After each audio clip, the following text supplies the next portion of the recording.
Susan, back in this corner. Oh. We and Aisha, also a building resident, she has been deputized to be deputy photographer, and I think, next year she's going to be, getting an Oscar for best documentary. This is film that it will be embedded on our newly revamped website. I'll let Elaine and Andrew talk a little bit more about what the association does. There's one thing that's near and dear to my heart, both as board president and as treasurer.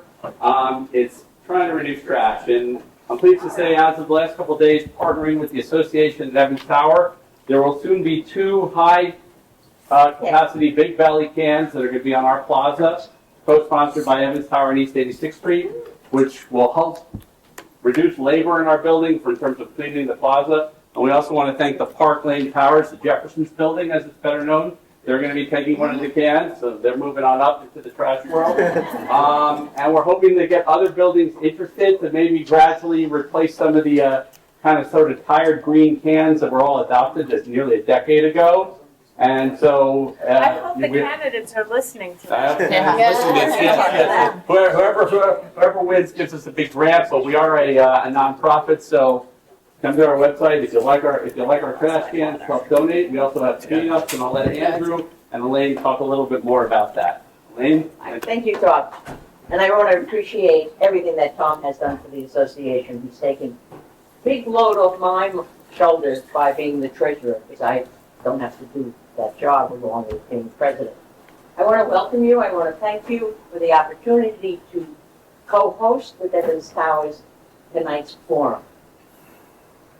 Who are we? You live in the neighborhood, but you probably don't even know who we are, right? Of course. How many of you know us? Oh, 4 or 5. Good. There's a donate page on the website. We came about in 2004 as one of the founding members, and don't ever volunteer again because I have then been the president since then.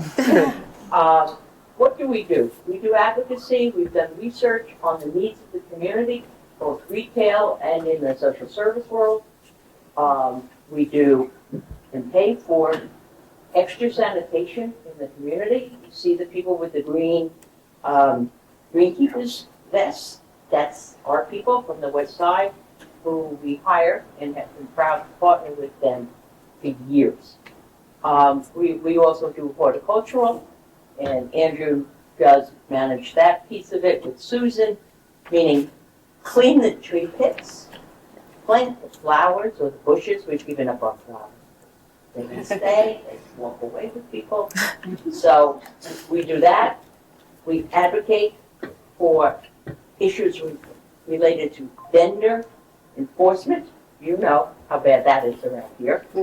Because of the bike lane that I don't really think was a good substitute, we don't have as many vendors on 3rd Avenue now because there's no place to park. Okay? So we do a lot of things. We're a small board of 8 people. We have no staff. But we have been, I believe, successful in engaging our elected officials in what our needs are. And that has been difficult because we are perceived as not needing help. Right? We're a wealthy community, quote unquote, whatever that means. But we don't get the services that we should have. So we work to advocate and make sure that for our dollars, we get some return. So we've been around. We meet 10 times a year, and we raise issues, whatever they are. But we've done a lot of research on what kind of stores we needed, what were the main issues, etc. I'm going to cut there. But what I want to say to whoever wins the primary and whoever wins the election, I don't think there's anybody else, but anyway, we ask that you support us. And by that, I don't mean just money. I mean sticking up for our neighborhood. We have been labeled, I don't know if you know it, but you need to know it now, as a racist neighborhood because we don't have quote-unquote affordable housing, which I call workers' housing, okay? Why don't we have it? And you should know this, because historically, what the developers and electeds did was negotiate that where affordable housing should have been built in the buildings here, it went to the other boroughs. And the other boroughs are not now happy with all their housing, but we can't get any housing. here. I have one site, it's not in your district though, but you could lobby for it. 78th to 74th Street, York and the River, the old sanitation garage. That slot is empty, Hunter's not building there, it belongs to the city, and they are selling it. They should build the affordable housing. That's my pitch for getting workforce housing in our neighborhood, and there are a lot of other sites. I'm going to stop there. I welcome you all. Good luck. We'll work with not only the winners, but those who don't win. You're part of the neighborhood. And I want to thank Valerie Mason, who's the president of the East 72nd Street Association, who's going to moderate. Because, see, we work together, the civic group. That's true. Okay? All the time. Thank you very much. Go ahead with your questions or whatever you're going to do Go now. ahead. And I just have I just want to quickly thank all the board members of the East 86th Street Association, all of our active voters here in the room for participating in this process. My wife Aisha, who's working the camera, one of the cameras, Ray Lombardi, who is taking a discounted rate because this is a civic-minded pursuit, and he's available for weddings and bar mitzvahs. I'd really like to thank Valerie for volunteering to be our moderator tonight, and thank you to all the candidates for being here and participating. I know most of you very well, and I know that there are some subtle differences in terms of policy. But the one thing I'm happy to say is that every person behind this table I know to be a good and decent person, and I'm sure whoever wins this will represent us in a very favorable light. So thank you so much for coming. So thank you for having me. As Elaine and Andrew said, I'm Valerie Mason. I'm the president of the East 72nd Street Neighborhood Association. I'm also the chairperson of Manhattan Community Board 8, which encompasses the entire Upper East Side and Roosevelt Island. And since everybody's putting in a plug, I will say I hope to see you on Zoom or in person at one of our meetings. And now I'm going to say what I should have said at the beginning.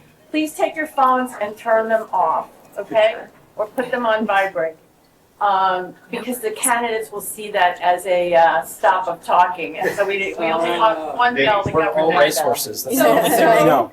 So anyway, let's get started. I just want to tell you that, I don't know if you're aware of it, but all 51 seats in the New York City Council are up for grabs this year.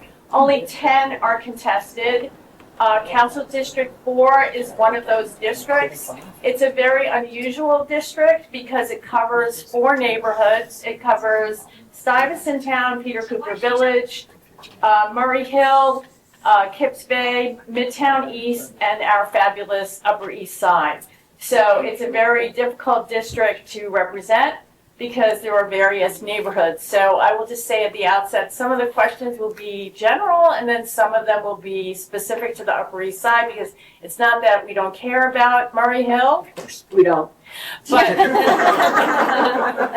but we're interested in how you all are going to represent this part of the district. And the other thing I want to say is City and State noted that this is a really tight race. We have all excellent candidates. I've actually met every single one of you and talked to you except for one. You're all good friends. I know you all are very dedicated to our neighborhood.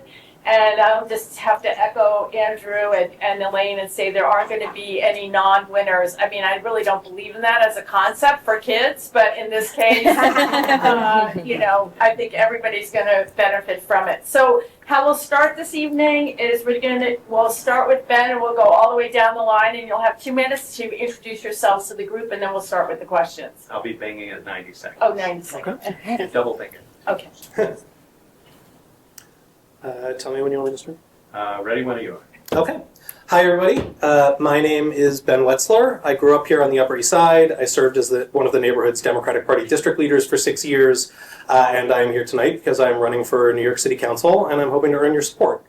I am a lifelong public servant, working in various levels of government to develop data-driven strategies to address the problems that affect New Yorkers every single day. I started out with the state division of the budget, where I was a performance management analyst up in Albany, and for the last 8 years, I worked for the state's affordable housing agency to develop strategies to create more affordable housing, and I do actually want to talk to you about that site. I am running for the city council because our neighborhood and the city as a whole are dealing with challenges stemming from mismanagement and a lack of strategic vision.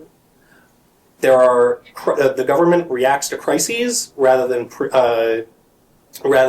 anticipating them and planning for them, and there is very little institutional vision for the long-term future of the city. That's something that I want to change, and it's something that I have the experience and the dedication specifically in this neighborhood and in all levels of government to do that. So what does that look like? What would it look like to do things differently? On public safety, it would mean really taking a targeted approach to high crime areas, identifying hotspots where you see high concentrations of crime, and allocating officer resources there to prevent it before it happens. On housing, it means developing a comprehensive neighborhood level and citywide plan to develop the housing that our city needs at lower costs, and it means working with homeowners to identify opportunities to reduce operating charges through things like reducing insurance premiums, local law 97 compliance, and really providing assistance to aging homeowners. Thanks, Ben. Rachel Storch, welcome. Thank you. I'm Rachel Storch. I am a mother of 4 children, ages 10, 11, 12, and 13. I was born in District 4, and I have been living here for the past 15 years, raising my children, living, and working. I serve as the Chief Operating Officer at Fifth Avenue Synagogue. I've been in that capacity for the last 5.5 years, and it has been a privilege to serve the Jewish community and the larger community in that way. Before that, I worked at the 92nd Street Y, but I do have a past chapter in elected office. I served 3 terms in the Missouri State Legislature, where I served on the Budget Committee, Ways and Means, and Appropriations for Economic Development. Prior to that, I served as legal counsel and policy director in the state Senate.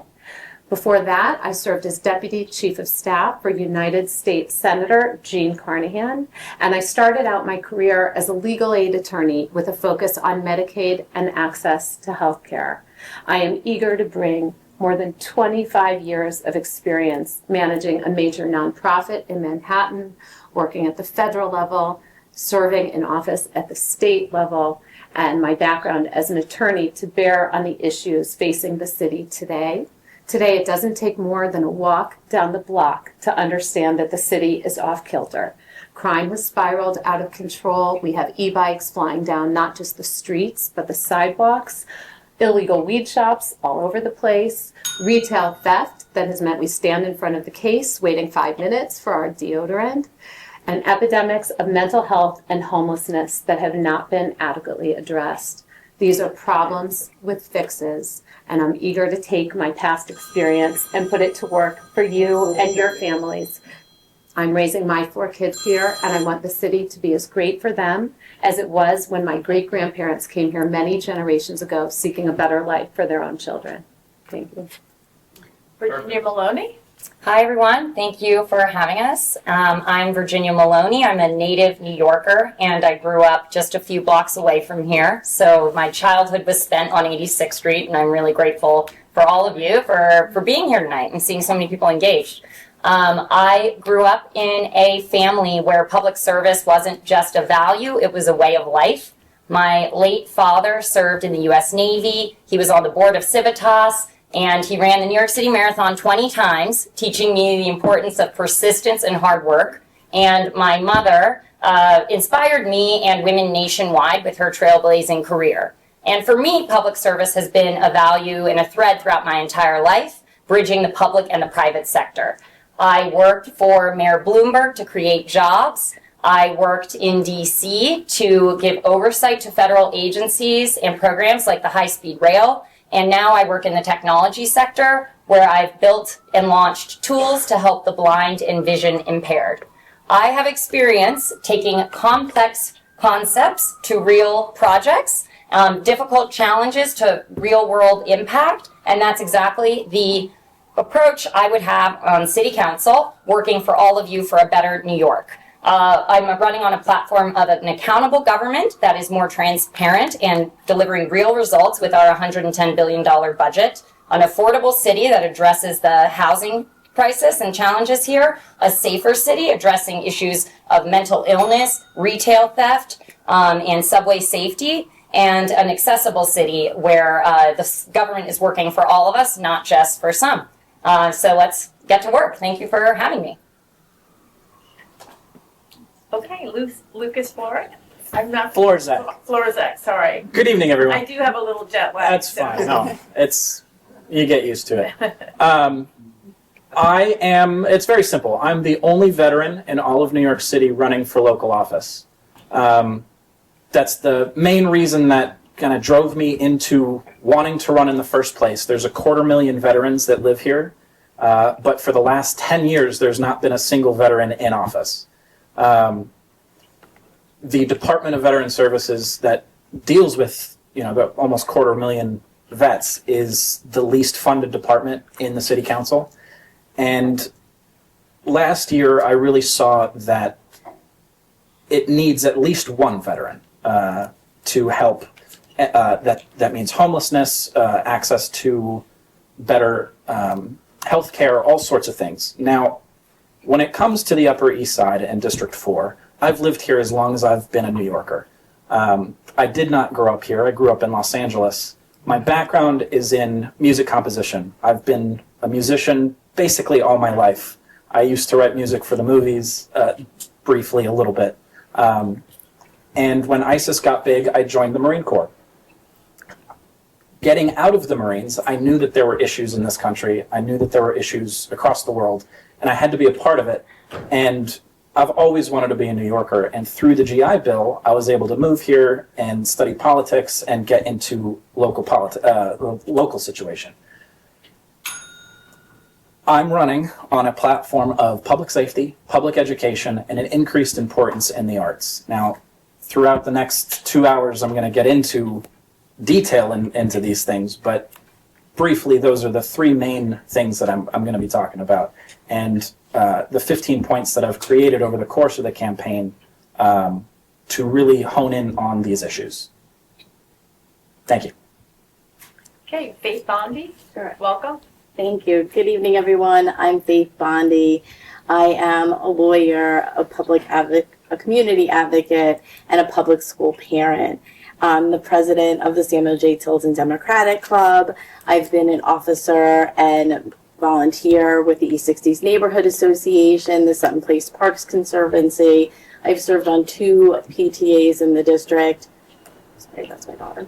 I am a volunteer and an active member at Central Synagogue, helping people in need, and I've worked with many, many other organizations in the community. And through that and through my commitment, I've been able to garner the support of dozens of community leaders and advocates that understand my commitment and dedication to improving the quality of life in our neighborhood, my effectiveness, and they've stood up and stood behind me, just regular New Yorkers, to say we support faith. So we need common sense leadership in our council. People who know how to get things done, that understand that the work that is done in the council affects everybody in New York on a day-to-day basis. It's not political theory, it's real people, real lives. And so what does that mean? It means safe streets, clean streets, getting the scourge of e-bikes, e-scooters, mopeds under control, public education and schools that are accessible to everyone, that are local, that are easily admissible, fully funded, and fully staffed. It means police departments that have the resources they need to address retail theft and hate and anti-Semitism on our streets. And we need an affordable city for everyone. We used to be a multi-generational city, and we're losing that. We're a city of neighborhoods and communities, and we're being torn apart. And so we need policies that enforce that. And that's what I'm here to do. I'm an effective leader, I'm a common sense leader, and I would advocate for your support. So thank you. And last but not least, all the way down at the end, Vanessa Aronson, welcome. Thank you, Valerie. Hi, everyone. I'm Vanessa Aronson. I am a public educator. I am a community and nonprofit leader, and I am a former diplomat. Throughout my career, I've managed large teams and multi-million-dollar budgets, and I know how to keep complex systems afloat without sacrificing essential functions and services. As a public school teacher, I advocated on behalf of my students with special needs who were not getting the services to which they were entitled by law. As a community leader, I used my voice as a member of Community Board 8, but I also used my voice to testify at the Department of Buildings, on the City Council, to advocate for affordable housing, transparency, healthcare affordability, and consumer protections. And as a diplomat, I very proudly represented our country overseas, and I also negotiated on behalf of the United States at the United Nations.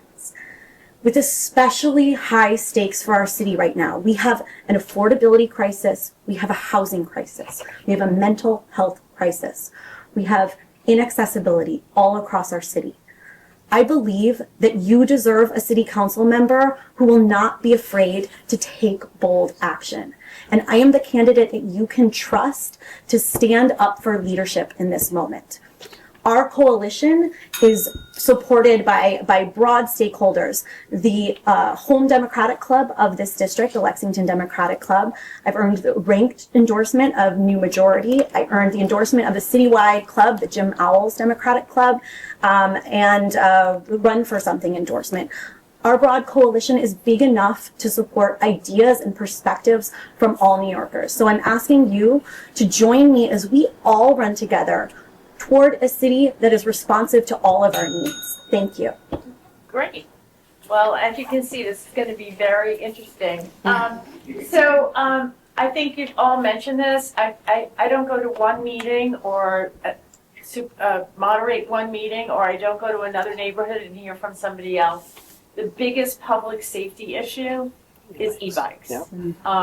I don't care what you're talking about. You can be talking about subway crime, whatever, and then the next word is, what are we going to do about e-bikes? So the following question is really, the City Council has a bill, Priscilla's Law, Intro 606, and it's named after Priscilla Loki, a pedestrian killed by a city e-bike that ran a red light, sorry.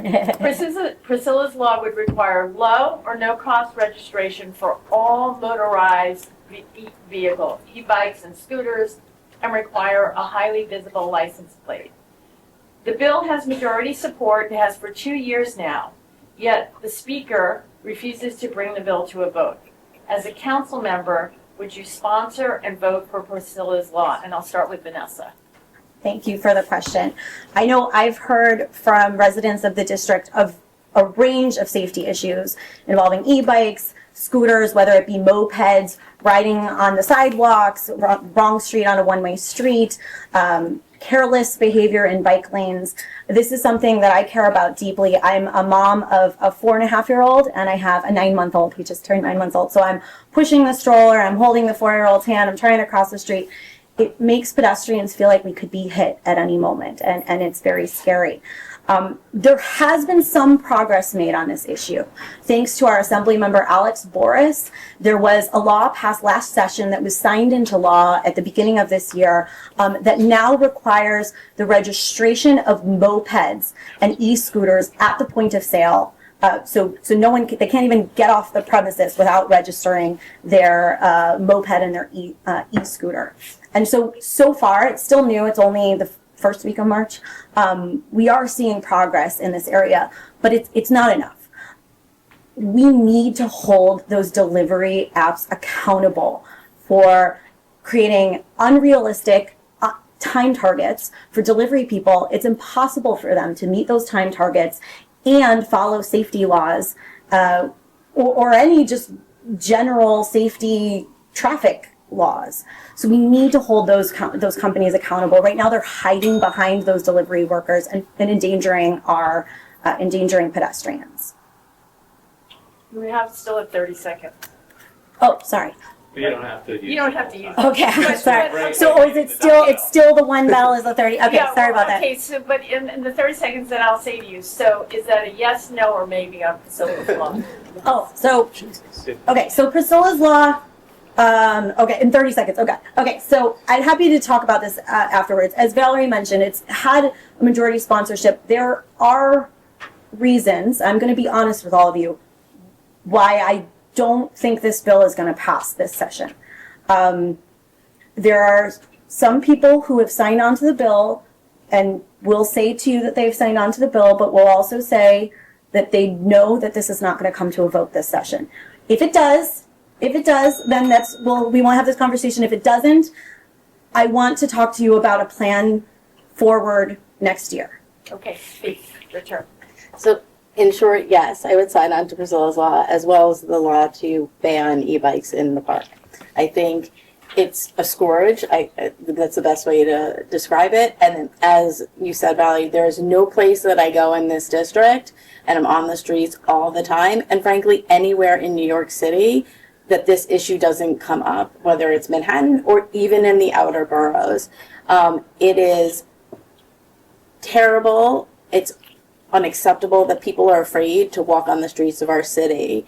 And that doesn't mean we should be banning bicycles. We should be encouraging bicycle riding, but we need responsible riding. And this helps enforce responsible riding. And frankly, there's also needs to be repercussions from people don't ride responsibly. I mean, it's a personal thing for me. My husband and I watched our daughter's friend get hit by an electric e-scooter at 13 years old and get flipped around in the air, and thankfully did not hit her head on the fire hydrant, but her leg was shattered. That also meant her school was not ADA accessible, so she climbed up 5 flights of stairs every day. And thankfully she's 13 and she's resilient and she made a full recovery. If she was older or she had hit that fire hydrant, we'd be in a much different position. We need to protect our citizens, and Priscilla's law is one way to do that. So yes. Lucas? Yeah, I would sign on. I think it could be taken one step further. I have an idea that I'd like to push if elected. There's already a bill on the books written by Keith Powers to register all e-bike batteries. All batteries that are, you see out on the streets, they're all registered, or at least they have to be. To take that one step further, to implement an amendment that says these batteries also must come with an infrared reflector. One of the reasons that there are no license plates on bikes currently is it's been argued the act of pedaling obstructs, or a license plate obstructs the act of pedaling. Having a reflector that emits whatever you want it to emit, a code, a number, what have you, you can enforce traffic law. You can enforce, if God forbid somebody does get hit, the already active CCTV cameras that are in the district, and there should and can be more of them, can then be identified who was riding the bike. You can go to City Bike, you can go to Grubhub and say, hey, look, this is the individual that hit so-and-so, pay up. So being able to actually enforce these tragedies is hopefully going to be the deterrent that enforces the bill that's Alex Boris has put in place to emphasize let's not have a time-sensitive target, but a safety enforcement target. But quickly, to answer the question, yes, I would put my name. Virginia? Yeah, great question. A top issue that comes up across the district, and it is a safety concern. I've had family members almost run over by whizzing past e-bikes that are going well beyond the miles per hour limit for e-bikes. So it's a top concern of mine for safe streets. I would support the law. I think we have laws in place. They just need to be enforced. Bikes should not be running through red lights, going the opposite way on the street or on the sidewalk. And we need to be enforcing these laws, and registration and ability to identify bikes is one of the ways that we can do that. I have seen this increase, especially with the rise of delivery services. So many of these use cases are commercial, where people are delivering from A to B restaurant. And I think that we do need to be working with the technology companies that are driving a lot of this increased traffic in our city and getting at the root of the problem, having incentive structures in place to make sure that those delivery drivers are riding safely, and evaluating some of the core incentives there. We also need to invest in our infrastructure and making sure we have protected bike lanes, daylighting, so that it's clearer when there's pedestrian safety to protect people. So, yeah, that's what I would say about that. So I would support Priscilla's law because it is in that category of furthering our ability to enforce the existing laws. Rita? I would also support Priscilla's law. I think that we need a focused and multi-pronged approach to regulating the e-bikes and the mopeds and the scooters. As a mom of 4, I live at 74 in Lexington, and I am living with this all the time. My kids are at an age where they would like to be independent, and yet I have to catch my breath just when they want to cross 3rd Avenue. I know many older people who are afraid to go out of their buildings before the doorman checks because of the fear of an e-bike flying down the street or some other kind of heavy vehicle. Some of the things we need to do are make sure that those e-bikes and those mopeds and scooters are licensed and regulated, licensed at point of sale. We need to make sure that we require them to install rear and front lights. I believe we should enhance the fines, and I'd love to see some of that money going to NYPD enforcement.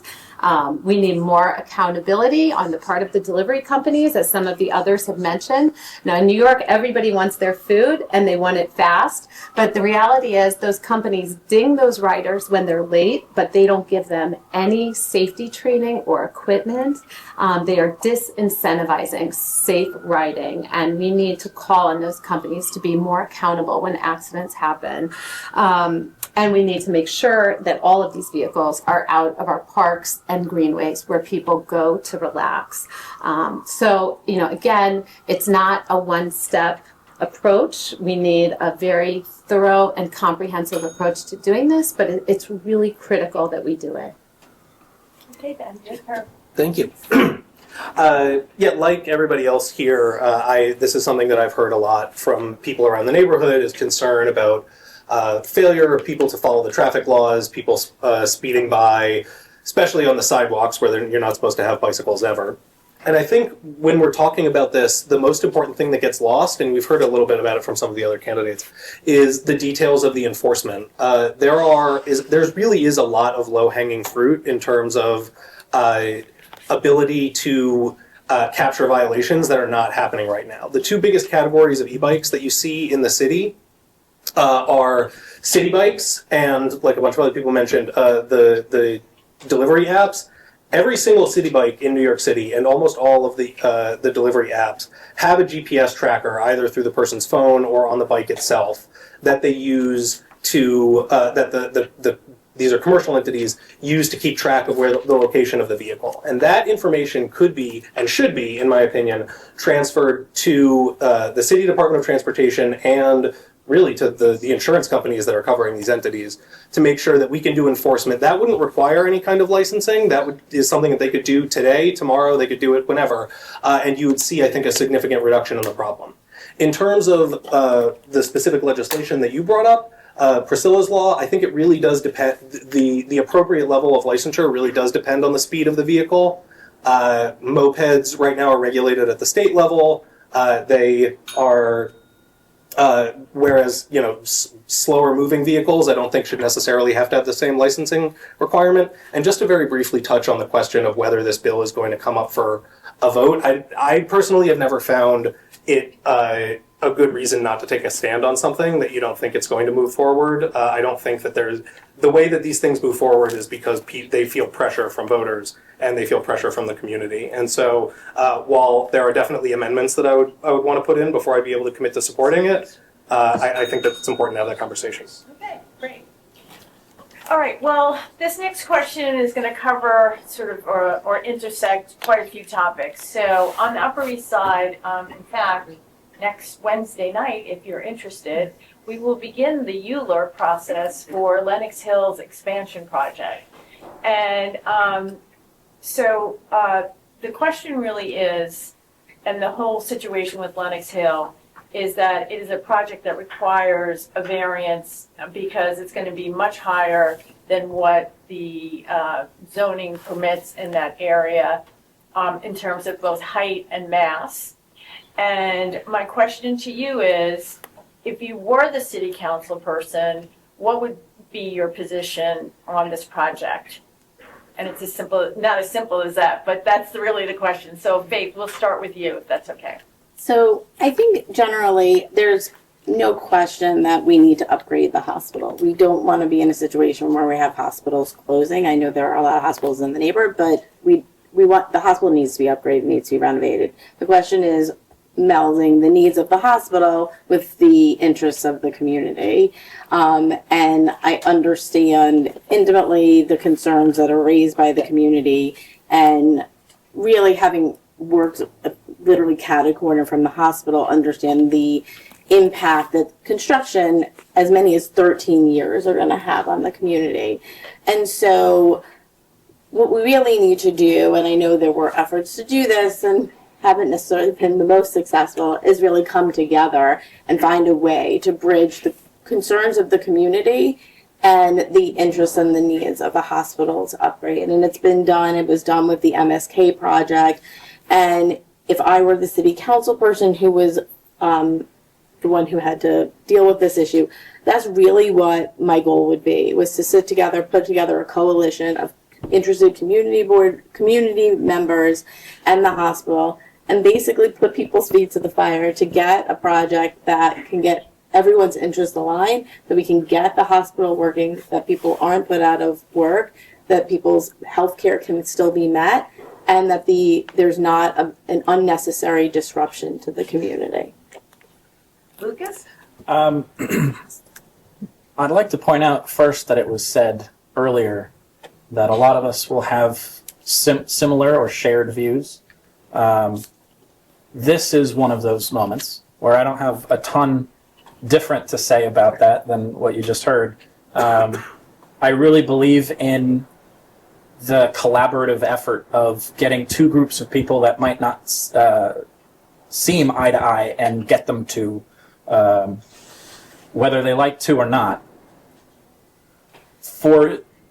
It was also said that Lenox Hill and the hospitals in this area desperately need renovation. I'm for that, but not at the cost of residents here. As bad as the construction is going to be, I think it's better to have one great facility and be done with it, rather than multiple efforts that keep going through the years, through the decades, and it never gets done. If something has to get put somewhere and it has to be here, then let's rip the Band-Aid off and figure it out now and be done with it. I live in the backyard of the proposed site for Lenox Hill, and I can see it from my apartment. So this is an issue that's personal to me and something a lot of people in the community are talking about. I've been part of the community conversations with the hospital, and my point of view is that the 11-year construction timeline is just too long. That is half of someone's childhood, and a significant chunk of someone's retirement years, and it's just too long. So we need to continue to work with the hospital to bring the construction timeline down.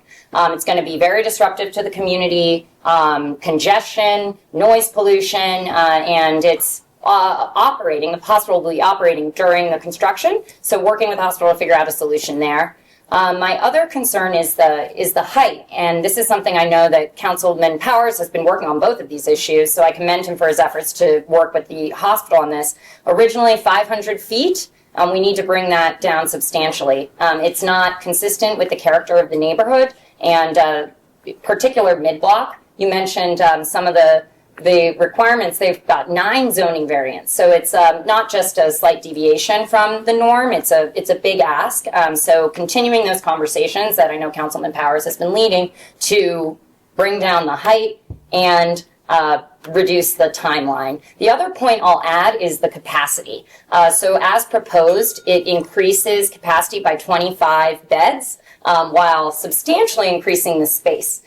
So negotiating on that with the hospital so we can figure out a way to begin with the project and keep healthcare, keep hospitals working in our neighborhoods, in our district. We need them. And I support that, but we also need to be helping the neighborhood, increasing the capacity, reducing the timeline, and reducing the height. And all those things Councilman Powers is tackling. But it won't be, hopefully it will be resolved in his council term, but we'll see. My role would be to continue the partnership. If it's 11 years, it'll be a long one. I feel very similarly. I had all 4 of my children in that hospital, and so I can attest firsthand that it is in need of upgrades. And I also live in the backyard of the hospital, and so, you know, my family would also be subject to the noise and the traffic and the congestion. 77th Street is already a wreck generally, as is Lexington Avenue. You know, upgrades are one thing, but the scale of what is being proposed is almost monstrous and going so far beyond what is needed in an area that is so rich with excellent hospitals and hospital beds. As Virginia mentioned, the yield of new beds is very, very small. And so for a child to lose a childhood because of a 10 to 13 year construction plan is really unacceptable for the neighborhood. And we all know that these things often run longer than the initial proposal. So we do need to bring diverse stakeholders together to see what can be done in a spirit of compromise to achieve the upgrades. There are jobs involved as the project goes forward. We want to make sure the hospital stays open and robust, but the scale is just significantly larger than what's needed, and the community is extremely unhappy about it. And so that voice needs to be heard, and any elected leader in that community or council member is there to represent the voice of the community, and that's what I would do to bring the opinion of the community to the table. Ben? Thanks. I'm not going to bore you by repeating what everybody else said. I do think it's important that the facility be upgraded. I was born at Lenox Hill Hospital. My mother was treated there recently. It certainly needs upgrades, and I've never been the kind of person to oppose big investments in the neighborhood. Faith mentioned the MSK construction project, which was controversial. I came to the city council and testified in favor of that because of the good work that they do there. But they really worked with the community to address all of the concerns with that large project, and that hasn't really happened on 72nd Street. I remember that we had that Zoom meeting that you had organized with Community Board 8 with the president of Northwell, or specifically the Lenox Hill. And I asked them about the construction timeline, and I asked them whether they'd be able to bring it down, and the guy just sort of flatly said, no, we're not, the construction timeline is set. And then their most recent certified proposal that came out recently that went to the City Planning Commission had gone down from 11 years to 9 years. So there certainly is room, they were not telling you the truth when I asked them that, there certainly is room for them to create a more reasonable proposal and a more reasonable project timeline, and I would want to see that move forward. Okay, Vanessa, I can't see you, but I can Last, this is an issue I have been a part of for many years at this point. As the only candidate here who sat on Community Board 8 in a full capacity, who has been a part of the ULURP process, including this project from 2018, 2019, when we were back when the project had a large condominium on top of it. I am on record having been against this project, or this version of this project, from the beginning. That said, as we've all said, Lenox Hill does need upgrades. I've had both my kids, but my son is 9 months old. So 9 months ago, I was in Lenox Hill. I ended up back in the hospital through the emergency room. So I've seen all the nooks and crannies of Lenox Hill Hospital. It needs to be upgraded. But this project is not the way to do it. Yes, they've gotten a better yield of beds. The first project, again, giant condo on top, it yielded 3 extra beds. Now they're proposing 2 different projects. One is 9-year time horizon and one is a 11-year time horizon for 25 beds. That is not what our community needs, and those are not the upgrades that are needed at Lenox Hill. So I'm in favor, but it doesn't feel like Lenox Hill is negotiating in good faith with the community. And I will also add, while I have partnered with Keith Powers on many things, he's the one who appointed me to the community board. this is one issue, and I have said this to his face, that I am very disappointed in him. He did not engage with the community on this issue. There were many meetings, in-person meetings prior to COVID. This is prior to the community board used to not be on Zoom. We used to go in person every single week, including like that week that everything shut down in COVID, I think was a Lenox Hill meeting. Anyways, I was pregnant. That was all scary. But, and he did not show up. He's seeing the community support. There's a huge movement against this project. And I think there's some movement. And again, it's about the community impact for such a small benefit to the community. There needs to be more for the community here. We're all in favor of a hospital in our community. We know it creates jobs. We know we want to do the best for our community. It has a historic significance, but we need this project to not be about fancy upgrades and rooms that they can charge. By the way, the maternity rooms are thousands of dollars. There's a Beyonce suite. It's really like that. Anyway, sorry, thanks, yes. Okay, so I want to talk about this just a little bit longer, not only because I'm going to be talking about it for the next, Yeah. I seem like I talk about it forever, but I just want to dive in a little bit more because I think this goes to thinking, or at least for the audience to think about how you're going to approach these issues if you are elected and other ULURPs come up. So I hear sort of this thread about thinking about the construction timeline. I can tell you that a lot of the feedback that we've gotten isn't so, it's about the construction timeline, but it's really about the height and mass of the building in a very densely populated and very densely already built out community. So my question to you is, I'm going to make it a little bit more of a hypothetical. Let's assume for sake of argument that you can't get compromise between the hospital and the community says, no, we don't want to do it. So it's sort of like a two-part question. Are you, and it doesn't even have to be the Lenox Hill project. It can be a ULURP, a hypothetical ULURP while you're in office. So you're representing your community comes down no. The first part of the question is, are you going to the city council and voting no on the project? And secondly, what do you think about member deference? So it's a two-part question. So I guess I'll start with you. 60 seconds. I don't know, Vanessa. We'll say 60. Okay, Sure. Go ahead. I guess I'll answer them reverse. Okay. Okay. First I'll answer them reverse on member deference. I think that there are certain times, like, because you also have to think about your district, but also other districts, right? Because are you going to respect member deference of another council member? I think certainly there are projects like this one where the council member knows the community's needs best, or should know the community's needs best. And so I would seek other council members' insight on projects in their district, whether it be development or whatever the issue, and would hope to agree with them. There are some times when there are issues that are citywide, right? And so I think it's not quite as easy as member deference 100% of the time, no member deference, but I do think this is a perfect example where the site is just in our district.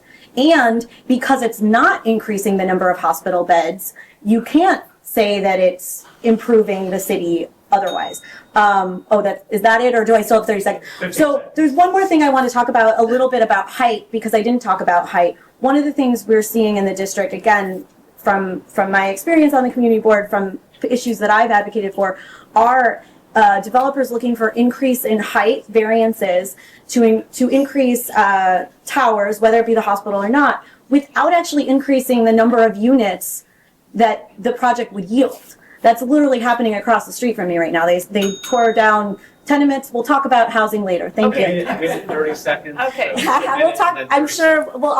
We have a closing, right? If not, I'll Okay. be up there. Why don't we're going to skip around a little bit. Why don't we go to Lucas next, and then we'll go to Faith. Okay. In this hypothetical, I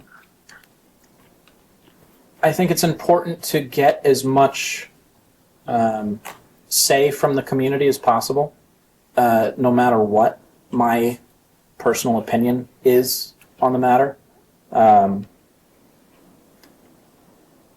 It was mentioned also that, even though something like a hospital, and I know 25 beds doesn't really represent more than just something outside of District 4, but a hospital potentially represents Manhattan. And if something, if there were certainly more beds or certainly more benefits in such a building, in such a project, that does the good of the existence of it outweigh the outcry? And every situation matters. Every hypothetical is different. In this case, I would say no, it shouldn't, simply because of the lack of space that's actually being provided. If there were, if it was different, it was something like 600 beds. If there were, 800 beds, that might be a different story. Okay, my buzzer is Yeah. buzzing. Yeah. Virginia? Go ahead. I think that public service. Are we doing faith, or should I just say? No, just go ahead. Okay. You're elected to represent your community, and that is the role of the city council member, is to represent the voices of their community. Public services alone, and you repay that by representing your community. So in the case of, I support member deference because the representative knows best, and there are extremely rare cases where the project in question might be better for, the broader community, the broader city, that would go against member deference, but that would be extremely rare. I think, especially in a case like Lenox Hill, member deference should be respected. Thank you, Faith. Sorry about that. No, it's totally fine. We'll all get to answer the question. So my position Just actually is pretty much in line with Virginia's. I think member deference is really important. The member is from the community. Representing the community is our job, right? Our own personal views are important in the sense that that's why we're elected. But as someone who's been a steward of the community and advocate for the community for me is first and foremost. And so member deference is really important. And I want, if I'm sitting in the council, other members of the council to respect me and my input and my understanding of the community on my projects. And generally, I will respect theirs. That said, there are going to be instances, I would anticipate, although very rare, where an impact will be greater on the entire city, or a project could be on the border of two districts and will have a very significant impact on our district, where it might be important for a council member to weigh in on it, and it's not technically their district. So, Thank you. All right, Rachel?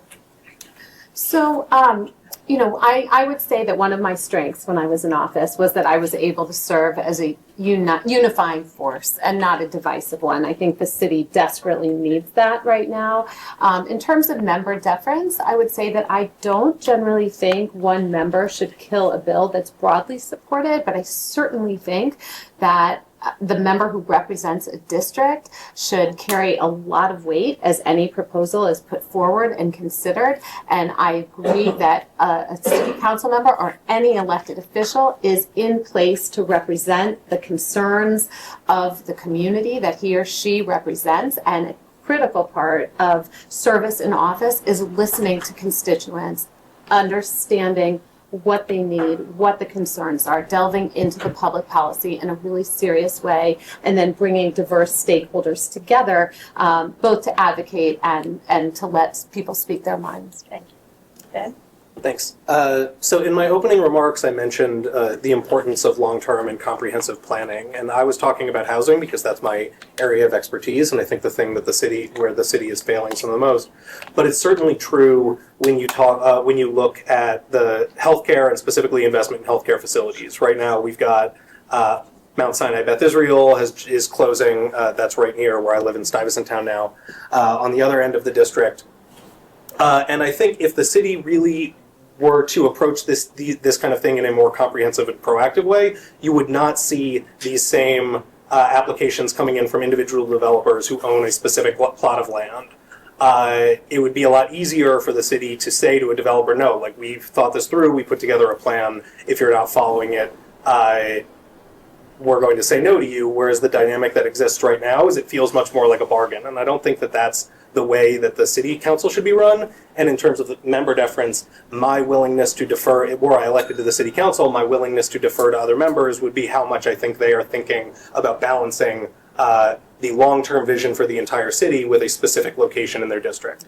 As far as whether I would vote for a specific proposal, that was a hypothetical, but when you're talking about this, you always have basically what is allowed under current law and what is being proposed. My understanding, I'm not an expert in hospital construction, but that they can build a pretty reasonable hospital with what's currently allowed, so that would be something that I would take into consideration.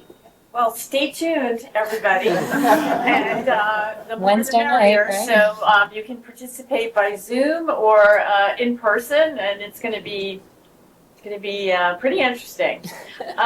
Okay, I want to switch gears a little bit to a problem that affects everyone, and that's homelessness.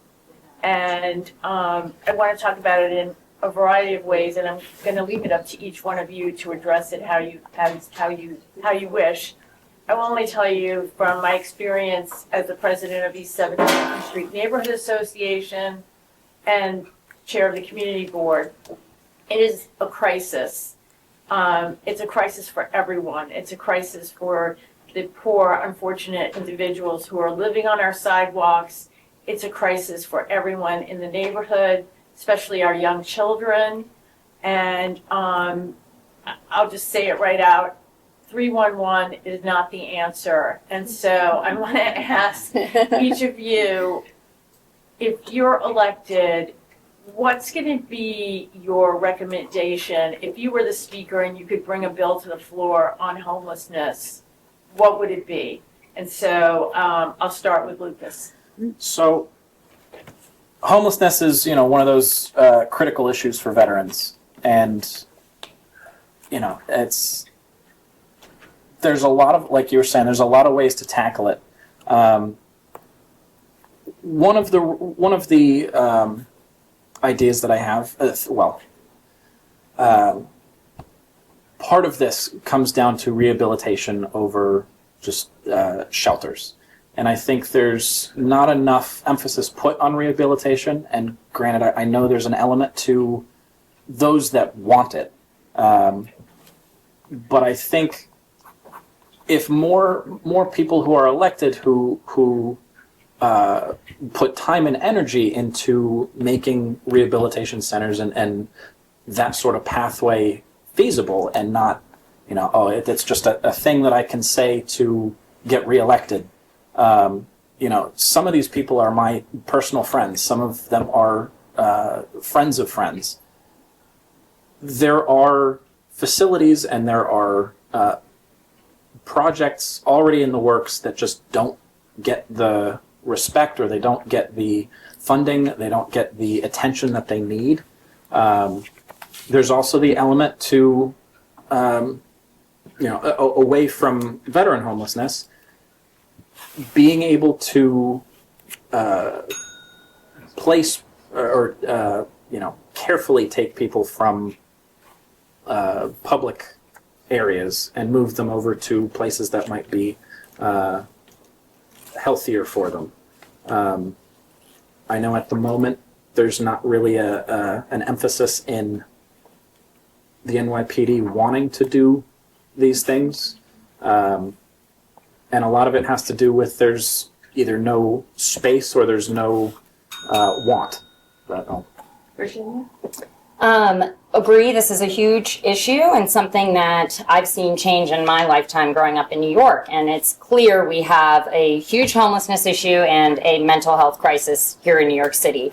But people don't become homeless overnight. And I would build on what Lucas is saying. We need to be looking at the causes of homelessness, understanding the different segments of the population that are becoming homeless, and help them at that particular moment. So if you're a veteran coming back, how do we help with supportive services to transition back into the community? How do we help with people who are struggling with substance abuse, get them the services they need? Same thing with mental health, investing in wraparound services, supportive housing, so that we're solving the problem holistically. If you're at the point of eviction, sending legal aid services, helping tenants understand their rights. That's another way to avoid people transitioning into homelessness. Because once you're homeless, it's difficult to come back from that. And I think we need to look at the problem holistically and understand the root causes. I participated in the HOPE survey earlier this year where we counted the people who were homeless in New York City. And you asked them if it was a 30-degree night and we were offering rides to homeless shelters. And over the 4 hours I was walking around, no one wanted to go. And that's because it's a short-term Band-Aid solution that doesn't solve the long-term problem of homelessness. You go one night, you're back in the same position the next day. So again, it's figuring out how we address the affordable housing crisis in New York, which I know we're going to be talking about, and supporting these vulnerable populations at the exact moment that they need the support from the city, and services that are more holistic, addressing not just housing, but supportive services around that. Rachel? As a former legal aid attorney, this is something that is so often on my mind. We have an epidemic of homelessness that we as a city must address. It's compounded by an epidemic of mental illness. Some of the problems we have date back to the deinstitutionalization policies dating all the way back into the 70s when people were put out onto the streets. But we've got to build out capacity. Even at Bellevue Hospital, which has more extended care beds than any other facility, there are 19 beds. We just are not able to serve the people who live in this city in a compassionate, caring way. So we need to build more supportive housing, especially in these temperatures. It is cruel for people to be on the streets. I sometimes wonder what my children think when we walk by the same people day after day in terrible conditions. We need to resuscitate the mobile units that used to be out there, finding people where they were. We know that so many of the same people are in the same spots all the time. And these were mobile units staffed by specially trained NYPD who could provide a variety of services, whether it was drug related or some triage or take people to shelters if they were willing to go. We need to make sure that we support organizations that are doing very, very fine work, like Project Renewal, which has 12 sites across the city and has an amazing formula where they have long-term housing up above, but on the ground level and sometimes throughout the building are providing job training, healthcare, mental health, casework, HIV services. They're getting families into schools, and those families stay there. They've had incredible success, and we need to make sure that organizations like Project Renewal are connected with city, state, and federal funding, and that we can amplify their efforts. And then we have got to address the housing affordability crisis. We are in an acute crisis in New York City. Oh, I'm so sorry. That's all right. Ben, it's your turn. Thank you. I'll try and be brief. So I think it's important to start with the numbers on these things. Roughly, a little bit more than half of people who are homeless in New York City don't actually have any kind of mental health or drug abuse problem. They're just living a lot of them are working full time. They're just living the worst possible manifestation of the broader affordability crisis that everyone's dealing with. They had to, got evicted and had nowhere to go. They were victims of domestic violence. This is particularly true of women with children, and had nowhere to go. So anything that the city can do, and I know we're going to talk more about affordability later, to address that will free up a little bit more than will address a little bit more than half of the problem and free up resources to address the other much more difficult, much more challenging half of people who need long-term services, who need care, who need mental health and drug treatment services. Rachel mentioned Project Renewal, which is an example of a supportive housing service provider. In my day job at the State Housing Department, I deal a lot with these. And the biggest struggle with those, and I think the thing that the city is failing the most, is really getting people into those services. There are roughly, I think it was, last count was about 2,000 supportive housing units around the city that are not filled. And part of the reason that happens, the main reason, is that it requires a lot of coordination between different departments. A specific type of service provider might do drug treatment, but not mental health treatment. And if somebody, if they get a referral from the Homelessness Services Department and they have the wrong one, you can, in theory, spend months where a person was referred, but then is not actually being provided the right level of care that they need, and then that apartment just sits empty and the person ends up on the street. So every person that you see on the street these days is somebody who fell through the cracks. It really is, this is much more an implementation question than a values question. It sounds like we all have the same values on the subject. And I think it's really important that we, you have somebody in office who knows the system and knows how to navigate it. Okay, thank you. So now we'll go to Vanessa and then we'll finish with Faith.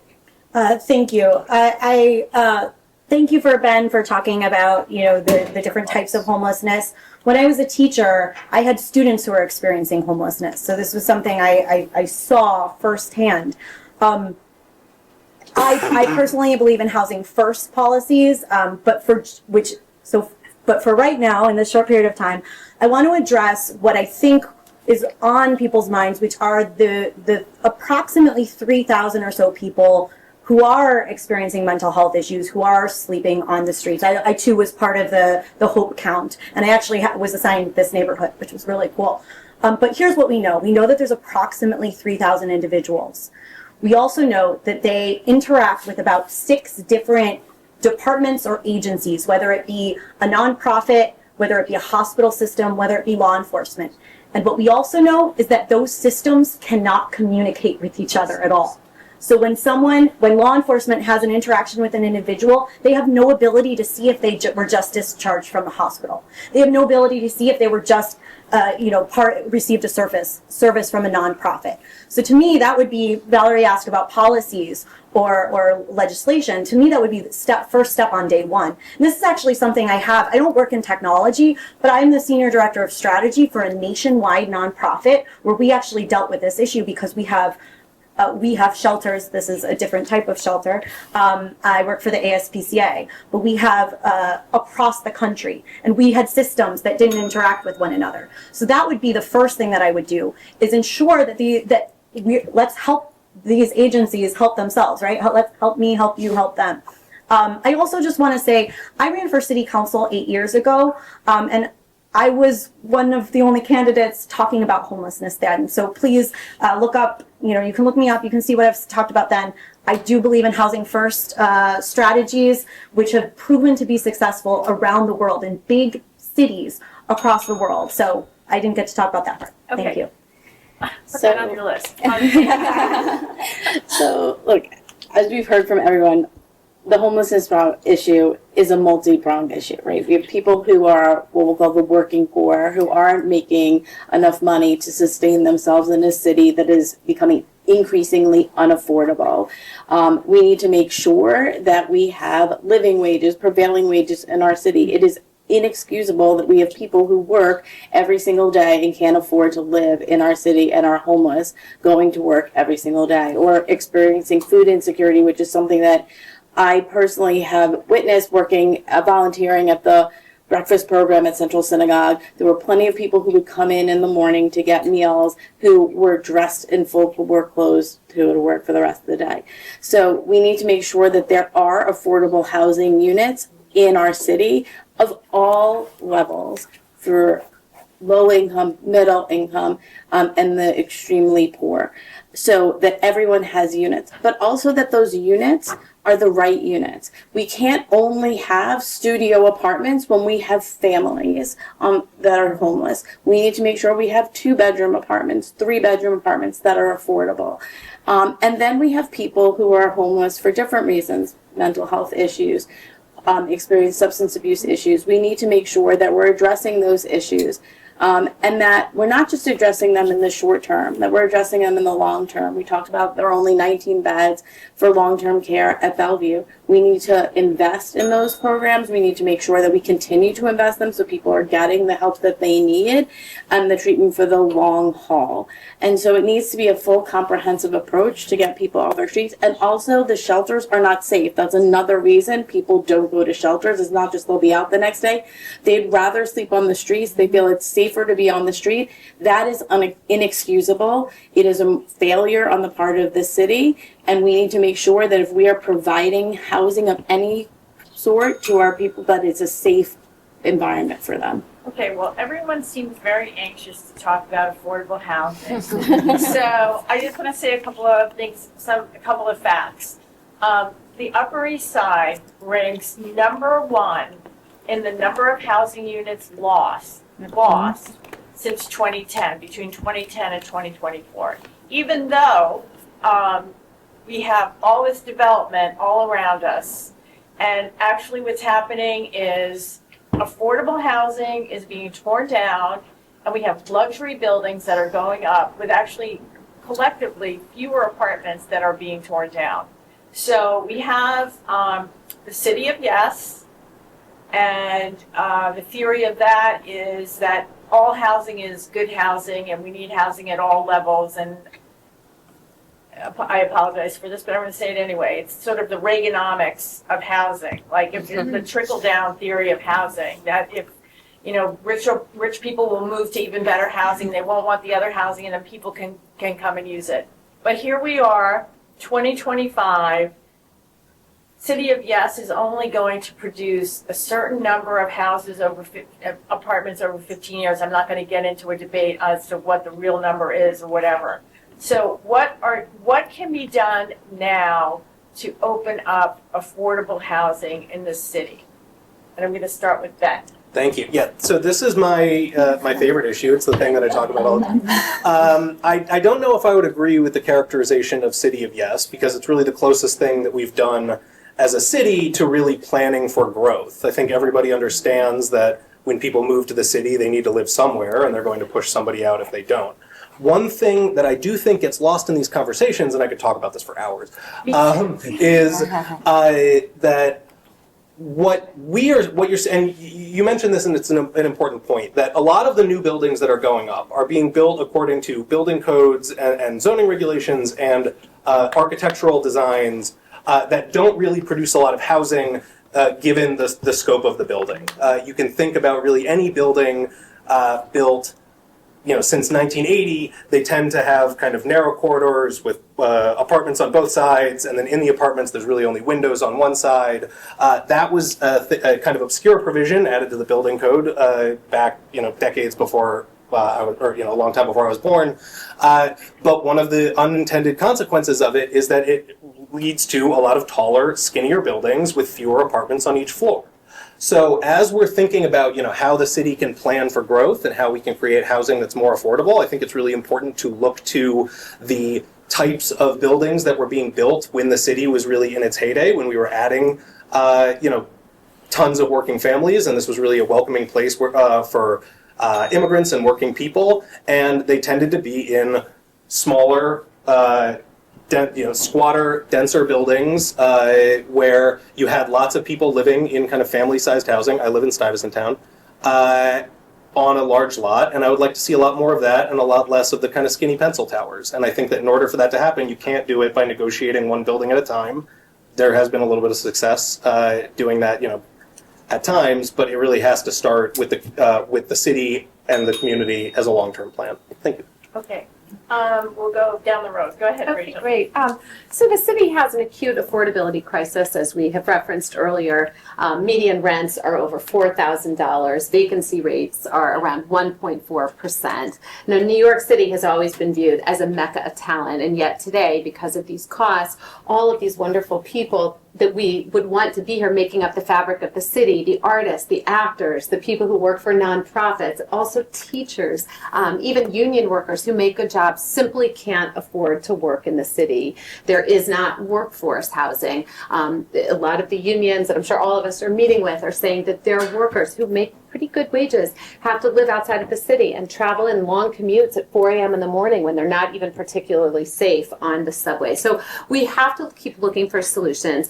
I was really pleased about City of Yes. This is going to be changes in our zoning regulations that will allow for thousands of new units to be built, but this is just a drop in the bucket. We don't need thousands of units, we need hundreds of thousands of units. But what City of Yes represented was a loosening of attitudes in a historic way, really almost back to 1961 from the council in terms of the city not allowing building to happen. I believe that we need to wake up every day and think, build, build, build. We need to continue to convert unused office space in Midtown Manhattan into residential opportunities.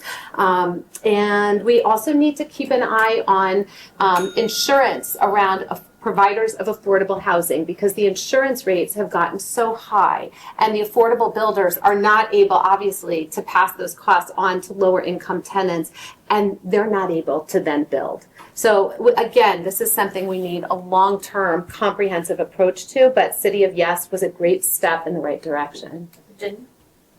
Affordability is a huge challenge. It's come up almost in every single question we've answered, and it's an issue across the board. We have a brain drain challenge where people right out of college can't afford to stay here, and people deciding if they can raise their family in New York, being forced, out of our district. I grew up here. Many of my friends are having children and moving outside of New York, away from their grandparents, and it's sad to see, and it's not the city that I grew up in. So I want to address, the affordability crisis, and it's something that City Council can have a meaningful impact on, as Ben was talking about, regarding zoning laws and revising outdated zoning restrictions, and not just building, but building smart. We need to be increasing our housing supply in order to address the challenges with demand. We can be looking at commercial space in Midtown that is not being used or optimized and converting that to residential, as Rachel said. I also think looking at city properties. I used to work at NYCEDC, which owns and operates the New York City's real estate assets. So the Hunter property that was mentioned before, but looking at those other examples of city-owned property that we can convert into more housing. I'm not a fan of the pencil towers, and they ruin the beautiful skyline, but we need to be developing our city, building housing, but in a way that's consistent with our neighborhoods and preserving the mid-blocks. That's also where we see non-luxury buildings, but I live in a walk-up, and that's something that we need to preserve as well as we're thinking about where we put the new construction. Okay, Lucas. Yep. So again, I'm for City of Yes. I actually live down the street from where the new the old Pfizer headquarters was, which is going to be about 1,600 new apartments. I think one of the things that hasn't been mentioned is an alternative to the 80-20 rule when it comes to affordable housing towards versus luxury apartments. The other thing is actually defining what affordable housing means. There's this kind of, yes, there's a number, but a lot of times it's, there's a number and there's 7 hoops that you also have to get through to be able to actually define what that is for the city. Additionally, there are elements to crafting pilot projects, to different kinds of programs that hopefully low-income families can invest in themselves. Whether that's grants, like I was saying, unique pilot projects for certain things. You pick them off the top of your head, but things to have lower-income families be able to invest in themselves, that be able to pick themselves up by their own, with some minor support and help through the city council, but also just based on their own hard work. I think that's part of the American dream. That's something that we all hope to achieve. Getting a little step up through the city government, through having the supply of having enough housing available. It's certainly possible. It'll take some time. Okay, great. Faith. Thanks. So, yeah, this is an issue that's deeply personal to me. I lived in rent-stabilized housing. That was my pathway to home ownership. I have family that lives in rent-stabilized housing, and those units on that block are literally being lost as we speak and will not be replaced by affordable or equivalent housing. City of Yes will create lots of new units in our city, but I am concerned that those units will not be affordable. While building may stem the tide of increasing rents, it's not going to take a $4,000 or $5,000 rent and make it $1,500. And so we really need, while it's important to build the units so that we have them, It's also really important for the council and our state partners to come up with programs, whether they're programs and this federal programs as well, Mitchell-Lama, rent stabilization. We really need to work more comprehensively. Everybody talks about affordable housing and affordable units for everyone, for middle income families, for middle income individuals, for workers in our city, workforce housing. But in many ways, I feel like there's a lack of a will, right? There's a lot of talk, but in my view, where there's a will, there's a way. So we need to come up with more programs that really provide for more comprehensive housing.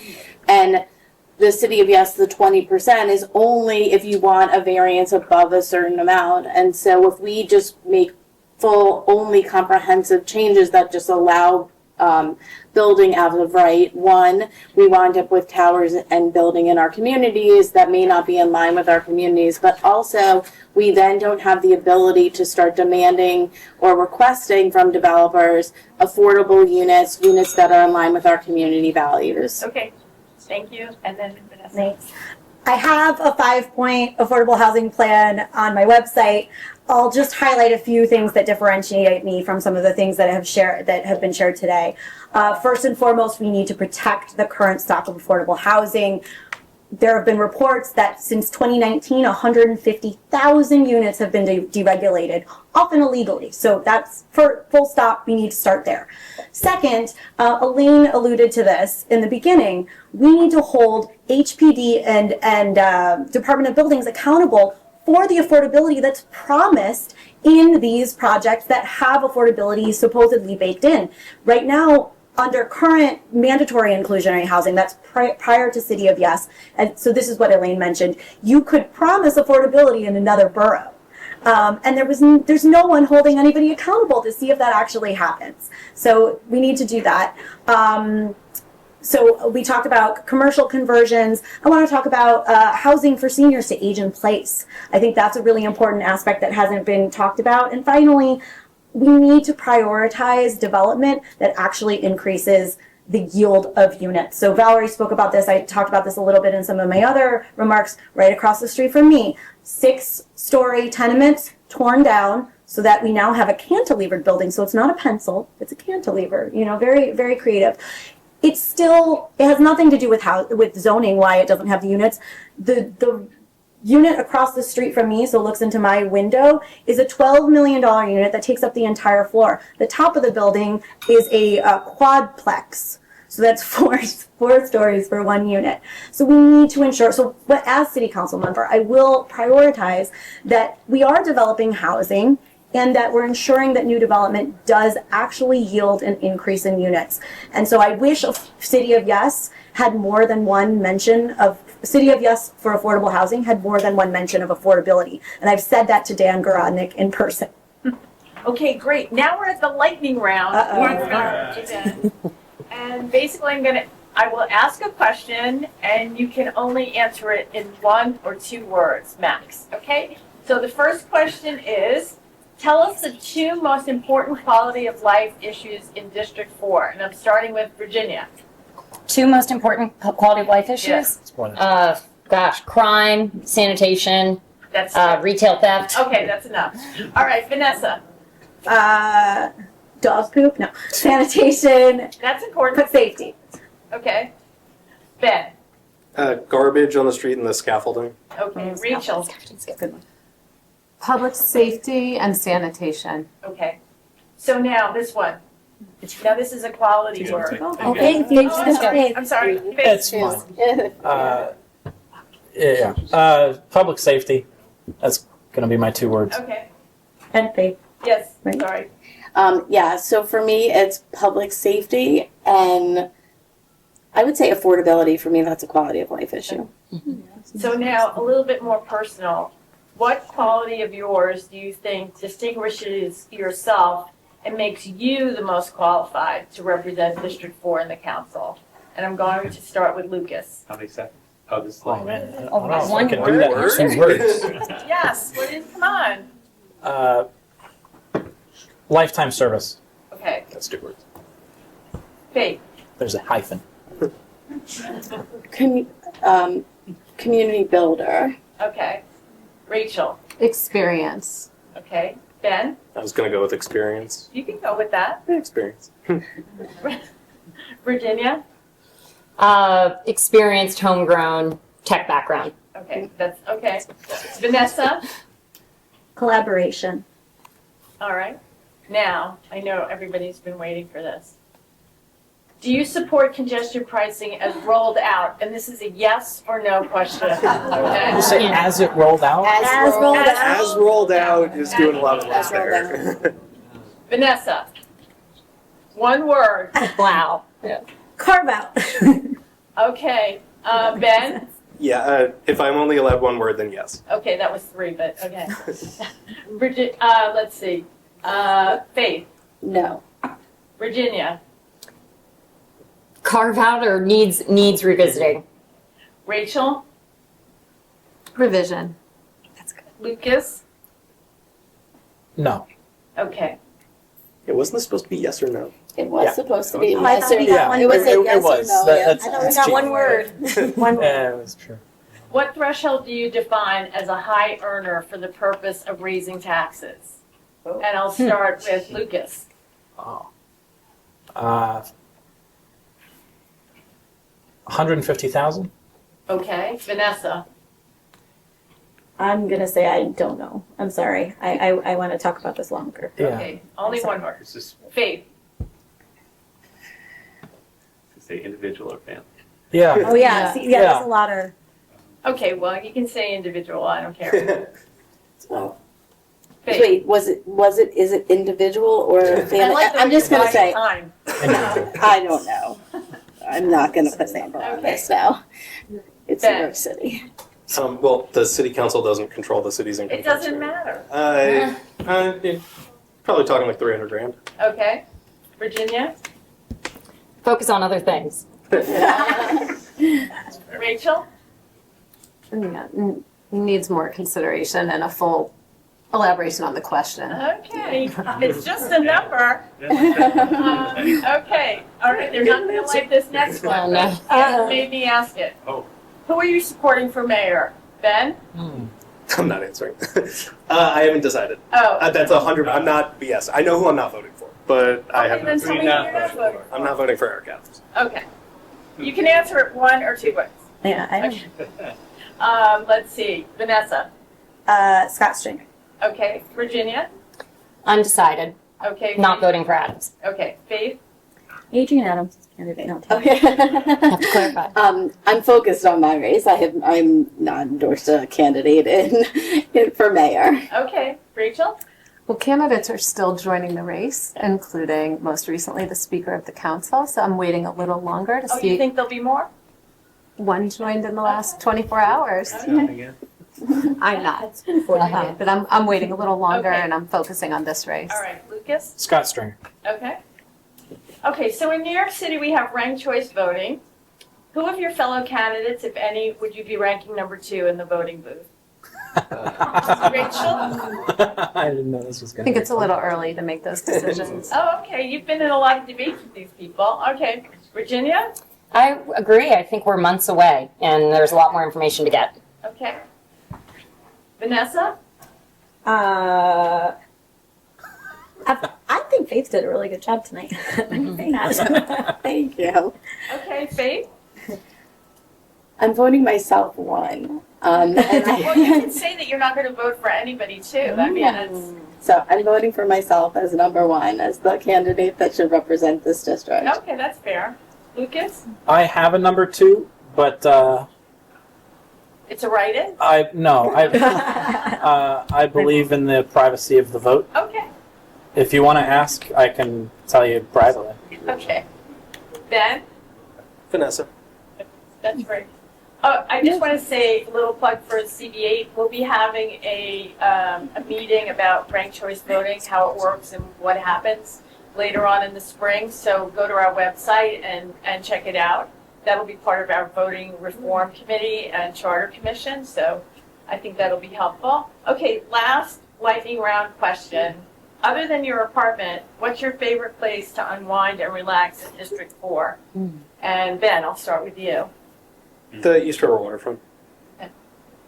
that a district? That's not a district. Oh, wait, Where? just further down. It's further down. Okay. No, my son. I mean, once you get south of the bridge. Yeah. Central Park or Engineers Gate, if you can't say Central Park. That's not in the I district. don't think technically. so. All right.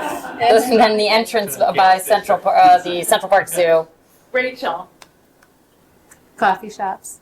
okay. Lucas? I have a few, but I'm gonna say Tudor City Green. Okay, Vanessa? Greenacre Park or Dag Hammarskjöld Plaza. Okay. Oh, that's And Faith? The little pocket parks on Sutton Place Parks, and I will say on Friday night it's Central Synagogue. Okay. Mm. All right. Now, this is going to be a tough question. Okay. I'm going to ask each of you to ask somebody else a question. What? What? Okay. Okay? It's not a fair question. And you can start. Let's start with Virginia. But it I'm can't always be nice. You got to, like, get it going. okay. Let's see. I guess I'm curious, Rachel, with your experience so far, what's similar and what's different about Missouri and New York? Most of it, I would say, is pretty similar. When I first ran for office in St. Louis, I could show up on people's porches, and here it's really just finding different ways to meet voters, whether it's through house parties or standing outside or being downtown or uptown. But I find that there's no substitute for talking to people and listening to them, and that is exactly the same, understanding what makes the district's pulse beat and understanding what people care about, and that is exactly the same. All right. Now, Rachel, you can ask somebody a question. Goodness, it's hard. I don't have a question. I mean, I do. But... What would be your top priorities for city schools?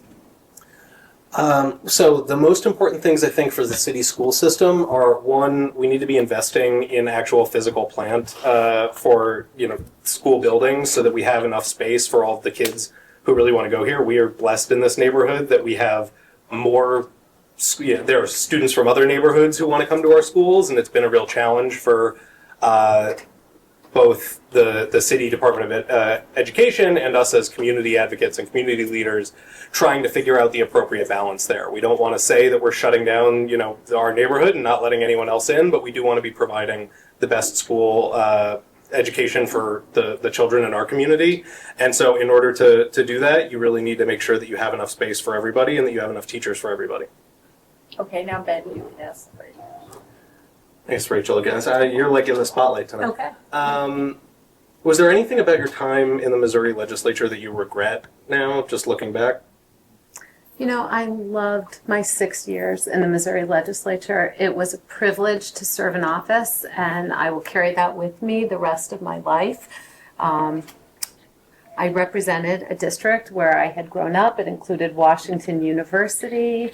It was a city-county district. It was diverse, and I was able to take a very deep dive into public policy during those years, representing the same low-income clients that I had represented at Legal Aid around issues related to Medicaid and healthcare access, immigrant communities.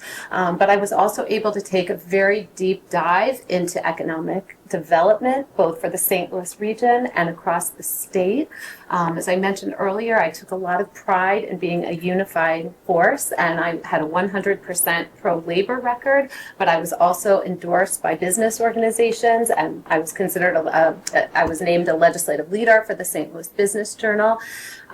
It was a passion of mine to serve the people of the community.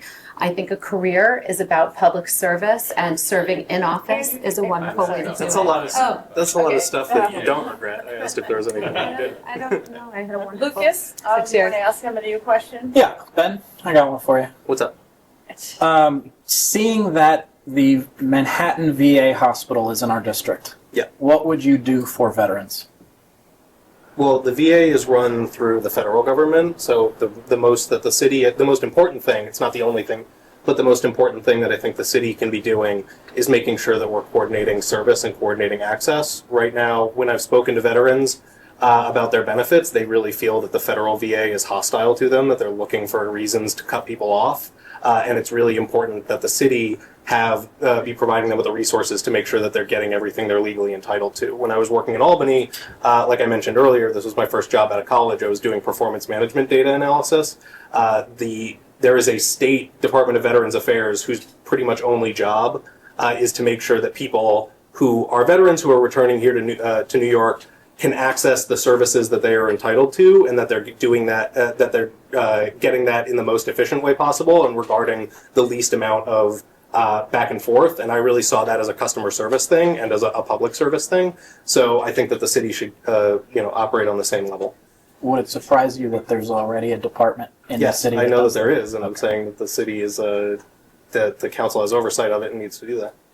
Okay, thank you. How about Faith? Who do you want to ask a question? So Lucas, I'll ask you, if you're elected to hold this seat, what public official would you like to emulate? Easily Alex Boris. There's no question. If I was gonna, pick somebody outside of Manhattan or New York City politics, I'd also say Jeff Jackson. He's a former congressman from North Carolina. His take on social media and transparency as an elected official, I think, was refreshing. And in that similar stance, Alex Boris is doing an amazing job. Vanessa, do you want to I love that question, so I'm going to ask you that question. That's a good Oh, question. thank you. So I'm going to do a mashup. I would actually emulate both. I think Alex is amazing. I think he's done great work. And I also like Councilmember Menon.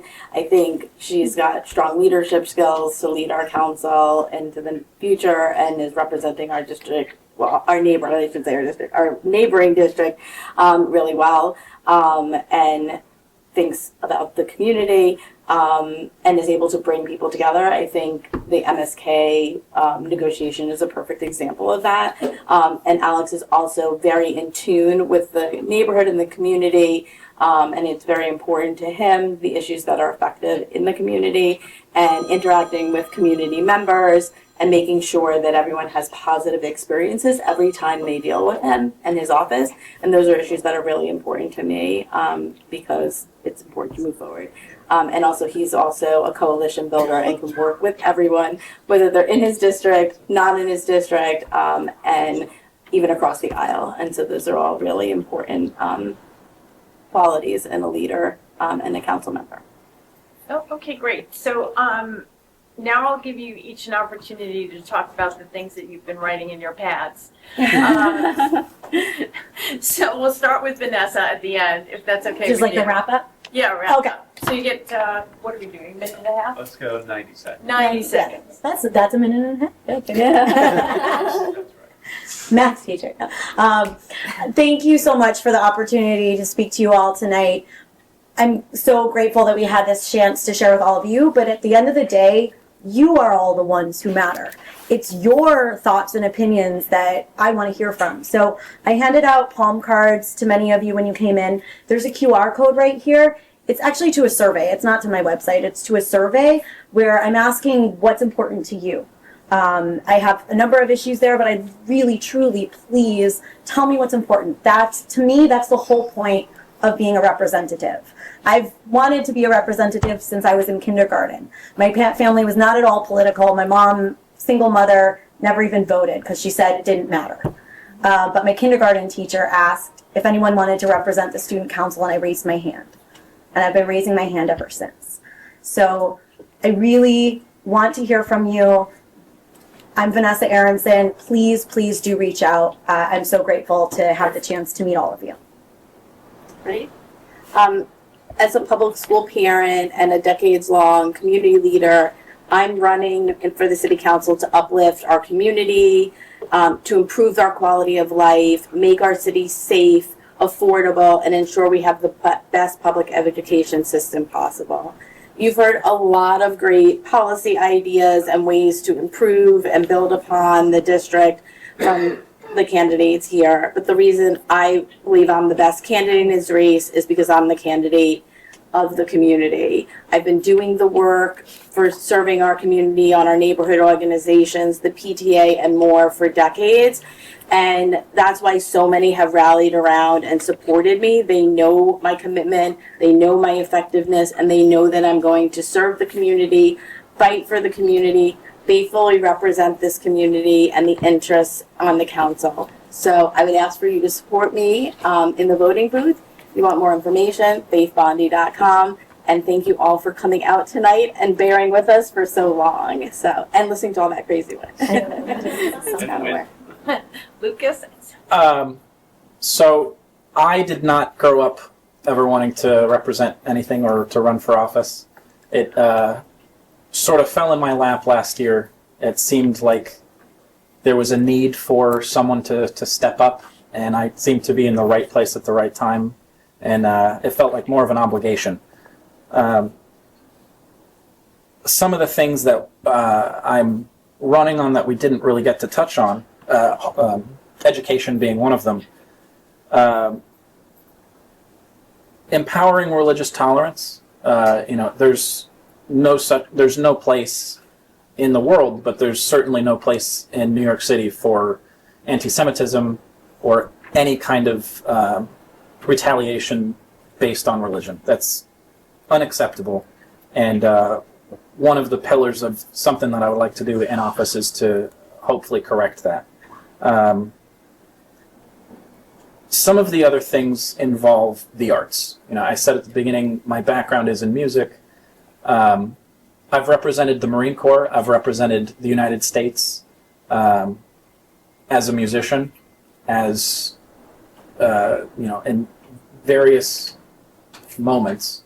But I have a real, tangible experience as to how the arts can really bring together community to strengthen neighborhoods. And, with the perspective of the city council's office, there's a lot of work that can be done to really bring community together through the arts. And that's something that I'd like to do. Thank you, everybody, for listening. I'm sure we're all going to say something similar, but I really appreciate everybody taking the time out tonight to listen to us. Great. Thank you. Thank you all for being here. It's great to actually see so many people engaged, and thank you for having this opportunity for the forum. We talked a lot about public safety and sanitation as two major issues, and I want to thank the 86th Street Association for picking up a lot of the slack in making sure that this corridor remains safe and clean, and it's because of community organizations like this one. And our government needs to be doing more. It shouldn't just rely on community organizations. So that's why I'm running for council. I've dedicated my career towards improving people's lives through the advancement of technology. And Vanessa had mentioned a tech background, and I actually do have one, and addressing issues of inefficiency and modernizing government services is one of the issues I didn't get a chance to talk about today. So I'm excited to be running for this seat to tackle a lot of the things that we talked about. Anti-Semitism, we didn't get a chance to talk about. Education, affordability, homelessness. These are all challenges that we need to have systemic responses to. And it's super windy. I view this as the beginning of the conversation, so I'm thrilled to be here and want to stay close over the upcoming months and here to chat with you afterwards. Thank you. It's an honor to be here tonight, and it's an honor to run for office in the community. As a mother of 4, I am deeply committed to the future and success of the city. My great-grandparents came here many generations ago out of poverty to make a better life for their children. And what America represented then, what New York City represented then, was a place to make a better life. To attain an education, they went to Hunter and CCNY, tuition-free, to practice a religion freely, to have social mobility, accountability. And today, so many of these things are called into question. I'm deeply concerned about the scourge of anti-Semitism that has reared its ugly head. As a Ramaz parent and the COO at Fifth Avenue Synagogue, I know the day-to-day of this all too well. Crime has spiraled out of control. People are not comfortable on the streets or on the subways. There are epidemics of mental health and homelessness that have not been adequately addressed. There are the headline stories, the knifing, the assassination in Midtown, the woman left lit on fire, but the reality is we all have our own stories. We wait in front of the drugstore case to get our deodorant. We've had to cross the street to avoid somebody who is mentally ill and appears violent. We've had purses snatched, or we've witnessed things being taken from others. Enough is enough. We have to make sure we have a fully staffed police department and that we're leveraging data to address hot zones across the city. These are things that can change the status quo. There is a very fine field of candidates here, but there is no other who has even one day of experience serving an elected office or who has run and won a campaign. I can hit the ground running, and in this critical time, at this inflection point for our city and our nation and for the world, there is no substitute for experience, and I'm eager to take my 25 years of experience and put it to work for you. Thank you. Ben? I don't want to repeat a lot of what everybody else said, but thank you so much for being here tonight. I really do appreciate it. I hope that you all liked what you heard, even if we didn't necessarily agree on 100% of everything, that I gave you the impression that I am a smart, dedicated guy who has a lot of policy experience. I didn't really get much time to talk about my time as Democratic Party leader, which was elected. I beat a 20-year incumbent. But serving in this neighborhood and giving me an opportunity to work with a lot of the great elected officials that we have here. I'm going to be rolling out some more specifics on policy and having some events related to them over the course of the next few months. I don't know if I'll be able to invite all of you because I don't think I have all of your, there's not going to be a great email list or anything, but I hope that you'll keep a lookout. You can check out my website. It's voteben.nyc. And thank you for being here. Thank you. Thanks, everyone. Thank you, Val. Thank you. Thank you.